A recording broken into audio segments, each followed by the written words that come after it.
This morning, as we continue to talk about different Bible stories and some stories that maybe we haven't really thought about since we were kids, today I would like to talk to you about David and Goliath.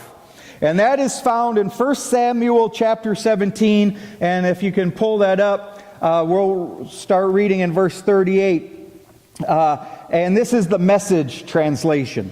And it says, "Then Saul outfitted David as a soldier in armor. He put his bronze helmet on his head and belted his sword on him over the armor. David tried to walk, but he could hardly budge. So David told Saul, 'I can't even move with all of this stuff on me. I'm not used to it.' And he took it all off. Then David took his shepherd's staff, selected 5 smooth stones from the brook, and put them in the pocket of his shepherd's pack, and with his sling in his hand approached Goliath. As the Philistine paced back and forth, his shield-bearer in front of him, he noticed David. He took one look down on him and sneered, 'A mere youngster, apple-cheeked and peach-fuzzed.' The Philistine ridiculed David. 'Am I a dog that you come after me with a stick?' And he cursed him by his gods. 'Come on,' said the Philistine, 'I'll make roadkill of you for all the buzzards. I'll turn you into a tasty morsel for the field mice.'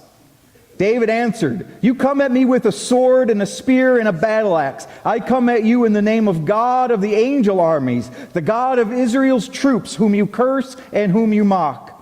This very day God is handing you over to me. I'm about to kill you, cut off your head, and serve up your body and the bodies of your Philistine buddies to the crows and the coyotes. The whole earth will know that there's an extraordinary God in Israel. And everyone gathered here will learn that God doesn't save by means of sword or spear. The battle belongs to God. He's handing you to us on a platter.' That roused the Philistine, and he started towards David. David took off from the front line, running toward the Philistine. David reached into his pocket for a stone, slung it, and hit the Philistine hard in the forehead, embedding the stone deeply. The Philistine crashed face down in the dirt. That's how David beat the Philistine, with a sling and a stone. He hit him and killed him. No sword for David. Then David ran up to the Philistine and stood over him, pulled the giant's sword from its sheath, and finished the job by cutting off his head. When the Philistines saw that their great champion was dead, they scattered, running for their lives." That is such a peaceful story, right?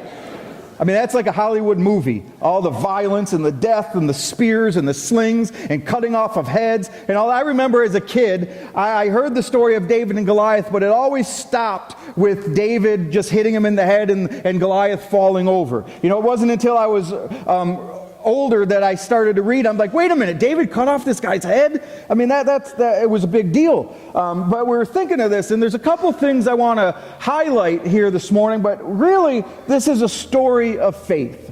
And this is a story, some scholars will say that this is a story that kind of equates David to like a Jesus figure, because David did something. David was victorious in this battle, and because of what David did, all of God's people benefited from it. Because David defeated Goliath, Israel benefited from it. They profited from it. Sort of like what Christ did for us. So you have this story of faith here. And all of these things that amidst the giants in our lives that we can stand up and say, you know what? God is with me. So a few highlights here.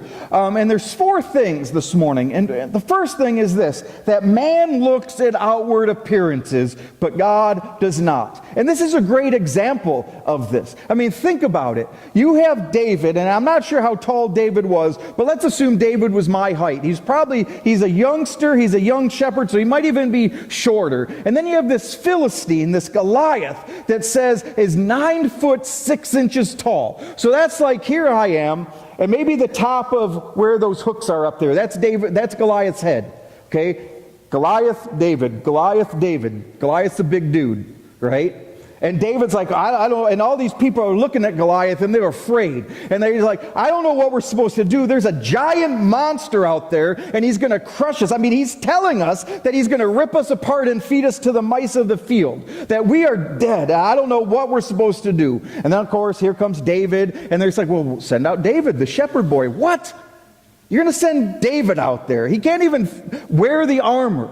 So everybody is looking at these outward appearances. We're going to die. We're going to die. That is a big guy out there. I don't know what they are thinking. We are about to die. This is not going to end well for us. And they did not have a little bit of faith. But God says that God looks at the inward appearances. So God knew what was about to happen. God saw David and said, you know what? I'm going to put my faith in David because I know David can be victorious. And more than that, David is touched by me. I am calling David to this, so David will be victorious. But yet, we don't know that, because we get fixated on what we can't see. We see something, we get afraid. There's no way I can do that. It's too big. It's too daunting. I'm too small. I'm too weak. I stutter. I do all of this. I can't do this, God. Why are you calling me to do this? Do you see what's in front of me? And we kind of discredit ourselves very quickly. Very quickly, we defeat ourselves. But God says, you can do this. I am calling you to do this. I have faith in you. Do you have faith in me? Reminds me about how we operate sometimes out of faith. You know, there's a story of this guy that is hiking on some cliffs, and he slips and he falls over this huge cliff. And as he's falling down the cliff, he grabs a branch and he's just hanging there with his dear life. And he's screaming, is anybody down there? Help, is anybody down there? And then all of a sudden God's voice shows up and God says, I'm here, relax. And the guy says, God, is that you? And God says, yes, it's me. All you have to do, I'm down here. Let go and I'll catch you. And then the guy hears God's voice. And the guy looks around and then he says, is there anybody else down there? I mean, think about that. We're hanging for dear life. We hear God's voice and God says, let go. But what do? We get afraid. I'm not letting go. This is the only thing that's keeping me alive. But I'm God. I'm telling you to fall. I'm going to catch you. Yeah, God, I'm not sure you're up to that. You know, is there anybody else down there that can put a ladder up here and get me? I mean, you're God. Can't you just pluck me off of here and set me down? I got to fall. We get afraid. We sell ourselves short. We don't think we can do this. But there's a story of faith here that says God has faith in us. Do we have faith in God? The second thing that this talks about is that David moved to honor God. So a question here that I'd asked myself as I was studying this is saying, do I stand to honor God? When I see people discrediting the work of God, when I see people mocking God, as Goliath was mocking David and David's God, do we stand up for that, or do we again cower in the face of giants and think, I'm not going to make a difference, so I'm going to keep my mouth shut. I don't want to get ridiculed, so I'm going to keep my mouth shut. I don't want to get beat up, so I'm going to keep my mouth shut. Are we afraid of the circumstances around us, or do we have enough faith and enough to say, you know what, I'm going to stand up for God and I'm going to let people know what God can do, whether or not that makes me popular or not? Or do we cower in the midst of 9-foot-6-inch giants in our lives? Or do we stand with the oppressed? Do we stand with the marginalized? Do we stand with those that have less than we do? Or whatever that may be. Do we stand up for the honor of God? Because that's in a sense what David did as well. Here you have the Philistines. They are mocking Israel and Israel's God. And they're saying, our gods are going to defeat yours. Look, I'm going to about to crush you and your God's not going to do anything about it. And then David says, listen, you're wrong, because here is God, the God of the angel armies, the God of creation, and God is about to be victorious.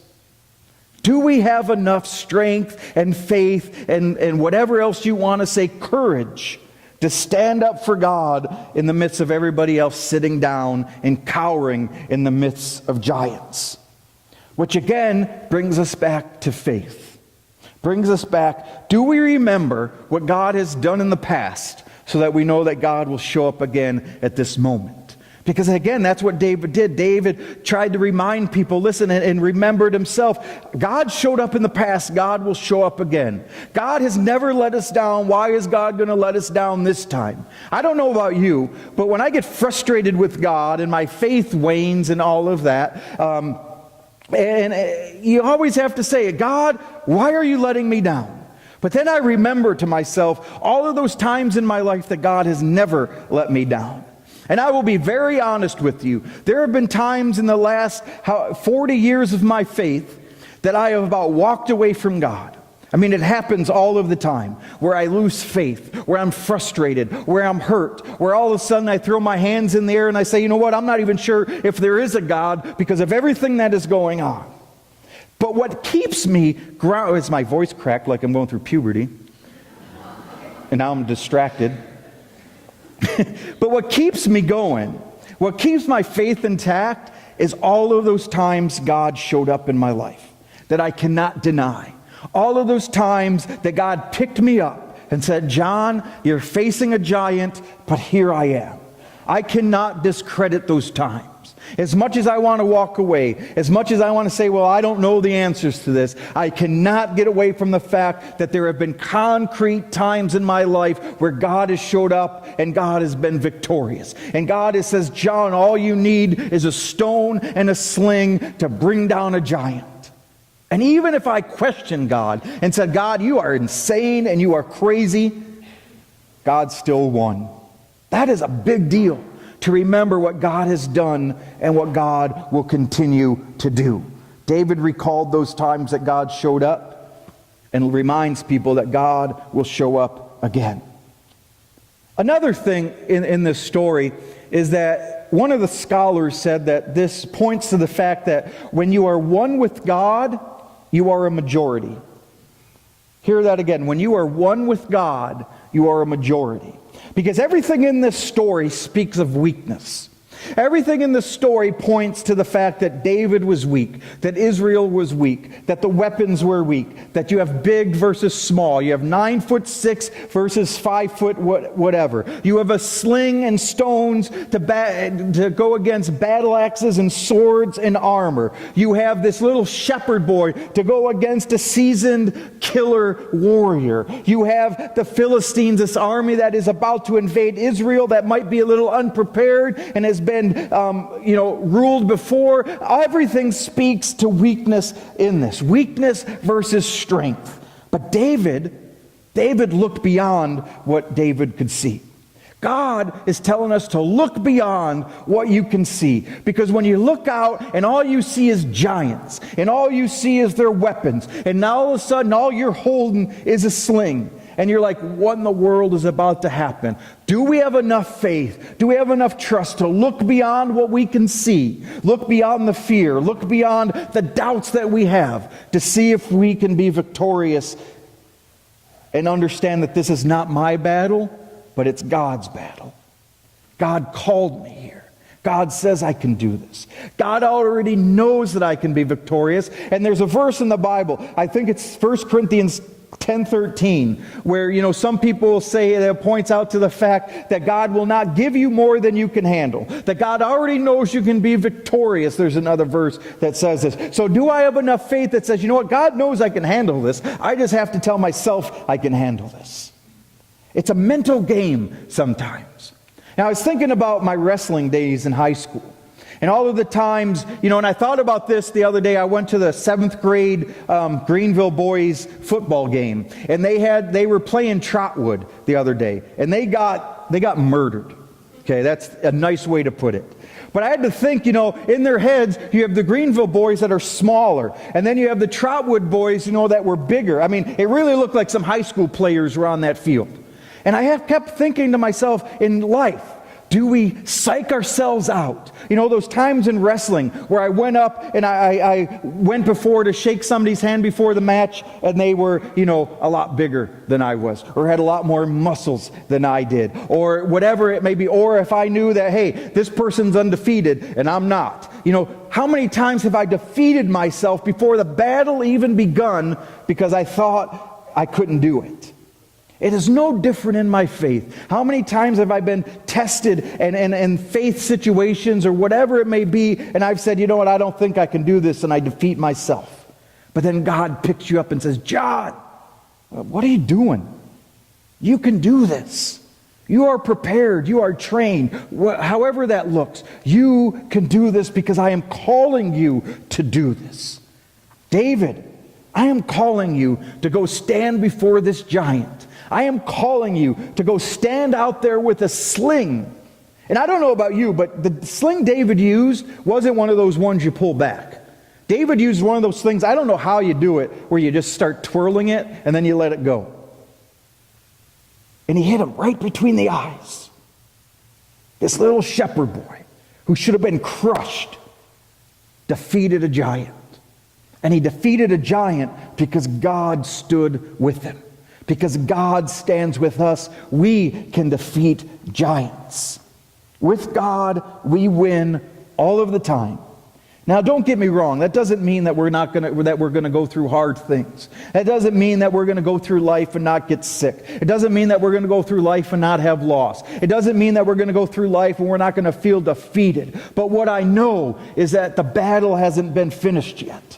And I know in the end that regardless of what we go through, God walks with us and holds us and says, you will be victorious because I have called you to do this. We can bring down giants with a sling because we have God with us. You know, Christ tells us this in the Gospels, that in our weakness, Christ is made strong. In our doubt, Christ will come through. That all I have to do is say, all right, Lord, somehow I'm going to trust you. And I'm going to go out there and I'm going to take my stone and I'm going to whip it around and I'm going to hope it hits what it needs to hit. But I'm going to trust you to be with me. We face giants all of the time. This isn't unusual. We stand in front of giants and look up all of the time and say, man, that's a big dude. I'm going to die. But then we are reminded, I am God's. God is with me. And when God is with me, now I am a majority and I will not be defeated. But it starts with ourselves. Do we have enough courage and faith to say, all right, God, I'm with you? You know, in a few moments we're going to travel down and we're going to have a baptism. And part of baptism is this outward sign that says, you know what, I am joining this family of faith. I am starting this journey on my own to understand what God is calling me to do. But one of the other parts of faith is to say that I have faith here that I am now going to trust God with my life. That the battles that will come, I do not have to go through alone any longer. Because God is with me on the battlefield of life. God is with me when the storms come and the earthquakes come and the illnesses come and the job issues come and the marriage issues come. God is with me when the giants show up and say, I'm about to crush you. God says, not today, because they are mine. Do I have enough courage and faith to say, you know what? I'm shaken at the moment. But I'm with God. And because I am with God, I will overcome. That's where you have to find yourselves this morning. How are you doing with that? Where do you find yourself? If God showed up and said, guess what? Take a sling, there's a monster outside, go take care of it. Do we pick up the sling and say, okay, God, I'm going? Or do we come up with excuses and stay inside and say, not today, I can't? But God knows that we can be victorious. Let us pray.